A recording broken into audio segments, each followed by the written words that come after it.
6:30 p.m. So we'll go on ahead and get started. Thank you so much for joining us on this Zoom conference today. As you know, at 1 o'clock today, it was announced that Shane Lyons was named the NACDA Athletics Director of the Year, something that we're all very proud of. And I figured that you all would like to have a chance to talk with him extra. So we'll start with our first question with Greg Hunter. So Shane, just talk about the award first of all. We'll give you a chance to talk about what an honor that is. Well, it's a true honor, Greg, and there's a lot of fingerprints that go onto this award, and it's being an athletic director, you take the good and the bad, and this is the good. And I have a lot of great people that's surrounded myself with from my senior staff and the entire staff at the West Virginia Athletic Department that have helped make this a reality. And I can't thank them enough. It's been, quite a year, and to be named this during this year, especially, it's always going to be an honor, but I think it's more of an honor this year. For me personally, just knowing what a year ago, it really looked like, and making it through this past year of the pandemic and all the challenges that we have had. So, it's, without saying, I'm very humbled by receiving the award and what it means, to our university and to our department. Our next question comes from Kevin Kinder. And congratulations. Thank you. I wonder, can you zero in one or two of the most difficult challenges? I mean, I know there's been so many that kind of all fall under those umbrellas, but were there one or two that when you started looking at it, we're going, wow, this one or these are going to be really tough?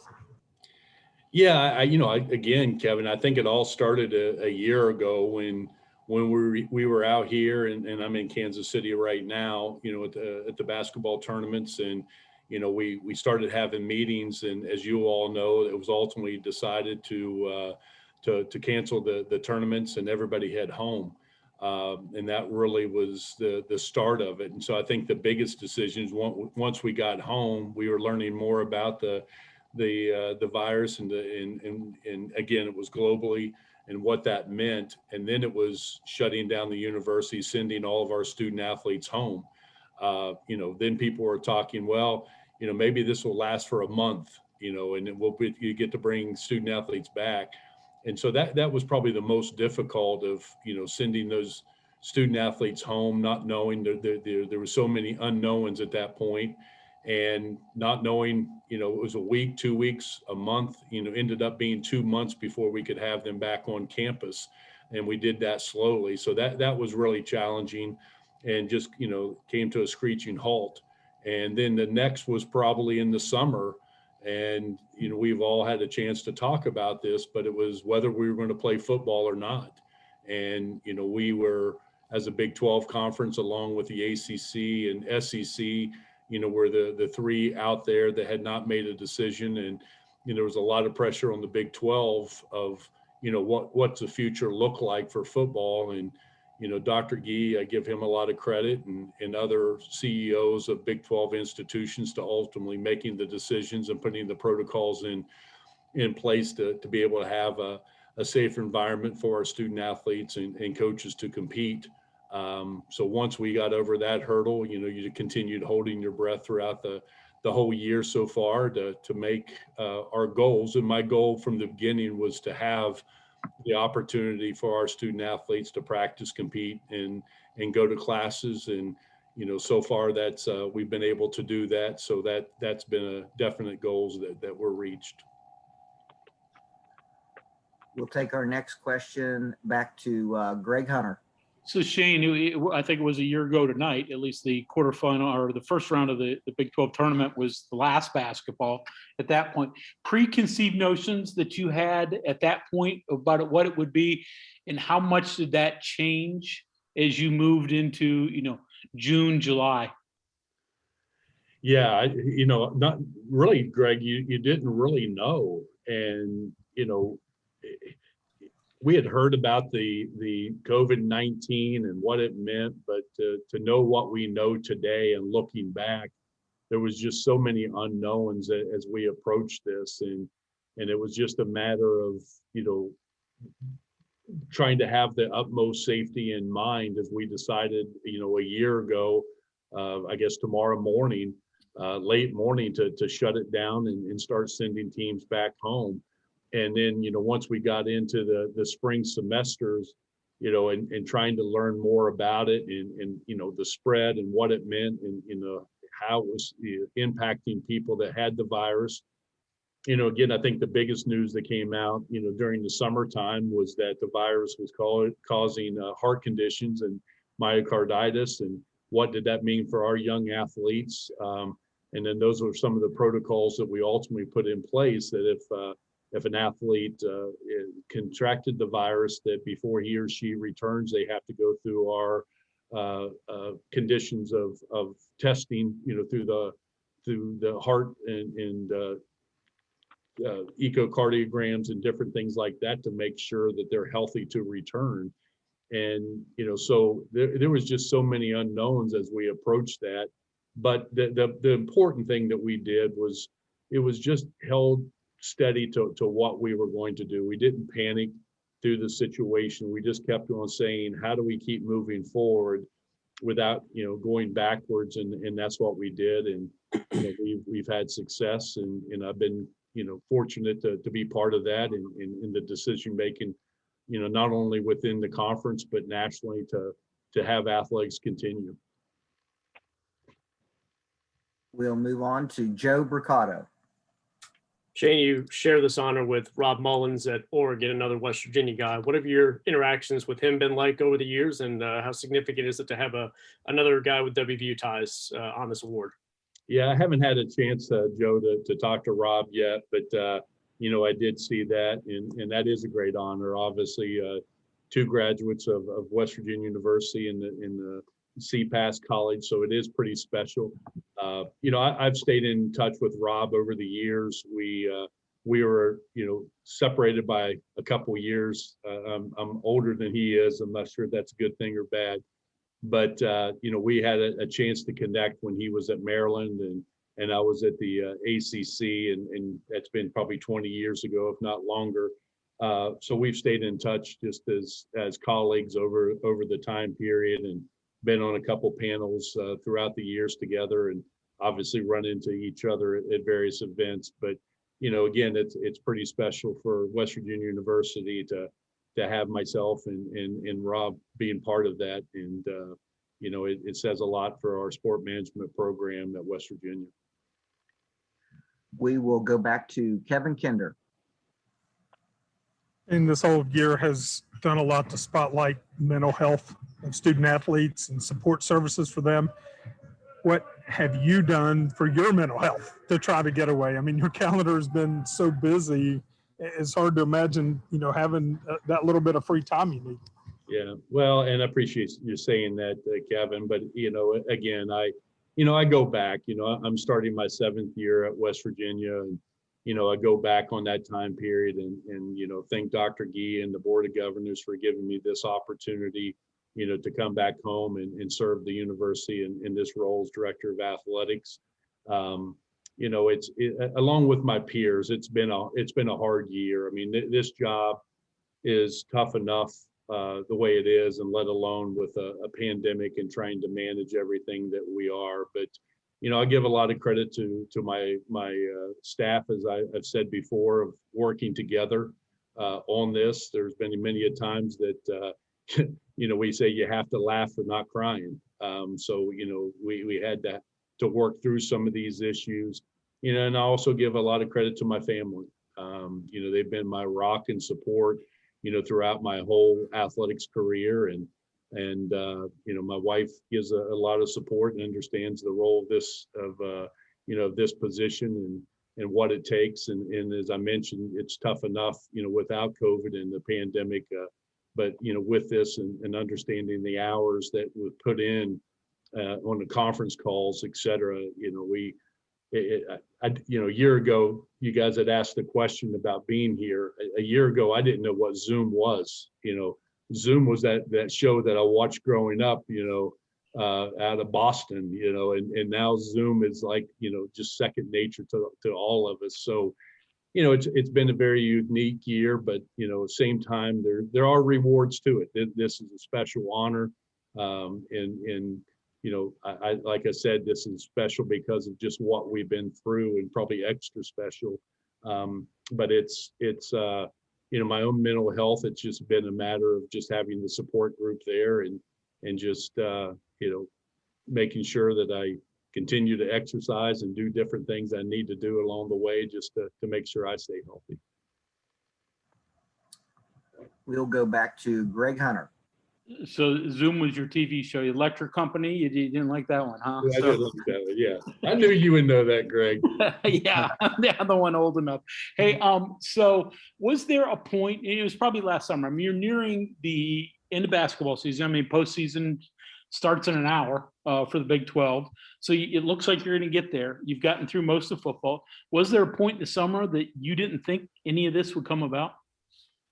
Yeah, I without a doubt, I think it was probably late July, Greg, early August, when I think it was called the medical group that came out with the myocarditis studies, and there was a lot of people hitting pause. Obviously, the Pac-12 and the Big Ten decided they were not going to play football. So yeah, there was points there that, and a lot of discussions behind the scenes of, what does this look like? And as you all know, we talked about, just the financial ramifications, even at the end of last year, which ended up being over $5 million loss for the athletic department, as a result of last year's tournament being canceled. And then what was the financial, aspect of it going to look at, moving forward. And so, there was a lot of concern there, but, Kevin asked the question about, my mental health, what came to the forefront. And, again, I think in this job, you're a servant leader, and meaning who I serve as student athletes, and my discussions with those student athletes, Greg, was constantly, we want to compete. We want to be able to practice. So I felt it was my job, to try to make that happen in the safest way. And so we got the appropriate, people, the medical people around the table, and saying, how can we do this and do it with the utmost safety in mind, and knowing that we could have to hit pause, or we may have to pivot, but let's just not, pull the rug out from underneath of us and say, we're not going to compete. So that's what we did, and that's probably the most gratifying thing about this past year. We just kept moving forward and had a successful year in football. We did have our bumps in the road, and I think I talked to some of you all as the media that at one point the media wanted to talk about how many games were being put on pause and not played or postponed, and I'm like, why don't we talk about the positive, how many games are being played? We still finished over 85% of the games that were scheduled in football. If you told me that in early August, I would have taken that, at any time. So that's kind of basically where we finished. And the same thing in basketball. We still have a month to go here in the NCAA, and the conference, I think, has a great plan. It's still kind of the bubble that we're working off of. But, again, it's not been perfect. But when you look back at all of it, that's the most gratifying thing that you can look at, and saying we made it, this far. We, barring any issues here in the next coming weeks, we're going to make it through, our two biggest revenue sports season, and giving the athletes the opportunity to do what they love, and that was to practice and compete and attend classes. So, I don't lose focus of that, and that's where we've met our goals moving forward.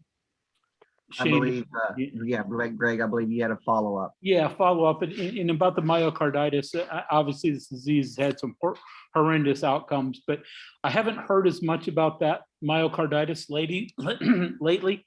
Do you know of any studies that have found that athletes have become susceptible to it?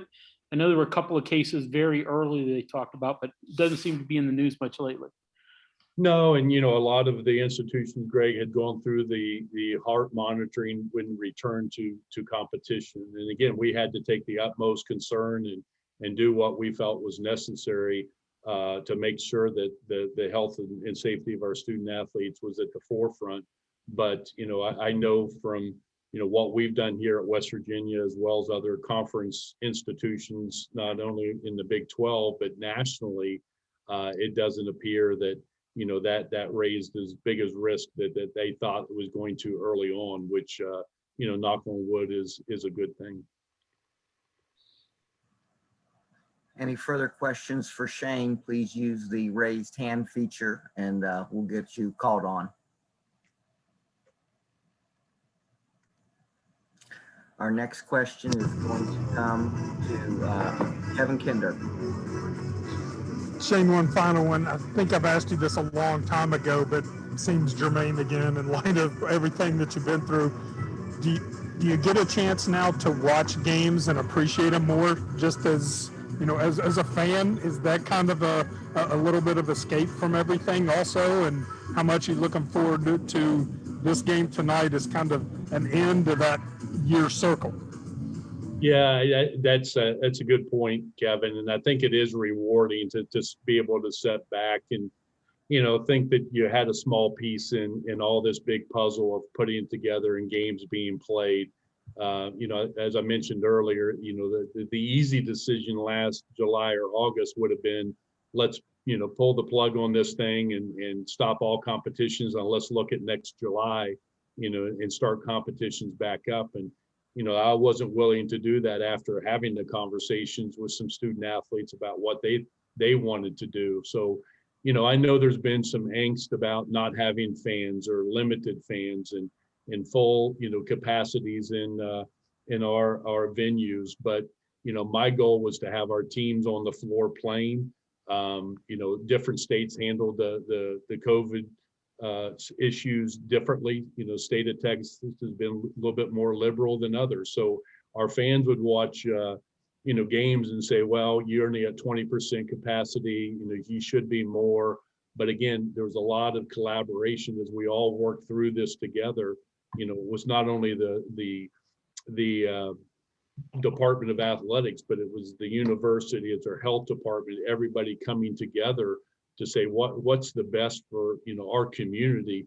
And so we took some darts from people there that felt that we should have had more, but looking back, it was rewarding to turn on the TV and say, I'm watching a football game, I'm watching another basketball game, and saying we've continued to play, and that was our goal. And as you said, hearing the band behind you and music and the teams on the floor, that's pretty special, because a year ago we didn't know where this was all going to end up. And I look forward to next year being better. The vaccine is probably giving us a little hope as we go through our past year anniversary. No one's asked this question, but I did say it. You've seen it. Yeah, we're planning on 100% capacity, and I hope that's the situation that we're in next year. The big question is, what's the public confidence of people returning to arenas and stadiums and being part of that? But that's what our plan is moving forward. Obviously, if we have to shift plans as we move forward and get closer to that time period, depending on the other variants of the virus, and hopefully that's not the case. But we're ready to turn the page and start a new chapter, and hopefully the fall 21 season looks a lot better than fall 2020 season. Any further questions for Shane? Members of the media, thank you very much for joining us on this Zoom call today. I hope this has been helpful to you. Shane, thank you very much. I know you and Kevin are in Kansas City. You guys be safe out there, and thanks again to everyone. Thank you. Let's go Mountaineers.